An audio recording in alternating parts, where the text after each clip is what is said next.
নমস্কার বন্ধুরা, Das silver and জেমসের পক্ষ থেকে তোমাদেরকে দেখাই। একটা দিদি পারচেস করেছে শাড়ি ম্যাচ করে। সেই দিদির নাম হচ্ছে অমৃতাদি। তো অমৃতাদির বক্তব্য ছিল কি যে আমার গ্রিন কালারের শাড়ি, তো গ্রিন কালারের শাড়ির সাথে আমি একটা বিয়ে বাড়িতে যাব, গ্রিন কালারের হার, গ্রিন কালারের চুড়ি আমাকে করে দিতে হবে। তো দেখতেই পাচ্ছ খুব সুন্দর একটা পলার নেকলেস গ্রিন কালারে, তার সাথে আছে কানের, এই যে দুদিকে দুটো কানের হারটা দেখতে পাচ্ছ, আর তার সাথে রয়েছে এইরকম একটা খুব সুন্দর সিলভারের পলা। দিদি আমার কাছ থেকে কালেকশান করে নিয়েছে, খুব সুন্দর কিন্তু দেখতেই পাচ্ছ।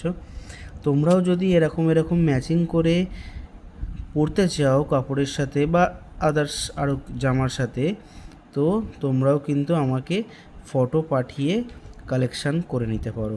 খুব ভালো ভালো কালেকশান কিন্তু আমার কাছে আছে। দেখতেই পাচ্ছ দিদি এইটা, তার সাথে এই নেকলেসটা পারচেস করেছে। আর একটা জিনিস পারচেস করেছে, সেটা হচ্ছে এই যে ভি আংটি, এই যে ফ্রি সাইজ ভি একটা আংটি। তো তোমাদের যদি ভিডিওটা ভালো লাগে তাহলে দিদির জন্য একটা কমেন্ট করে জানি, আর তোমাদের যদি রিকোয়ারমেন্ট থাকে কমেন্ট করে জানাও। চলো আবার নেক্সট ভিডিও দেখা হচ্ছে।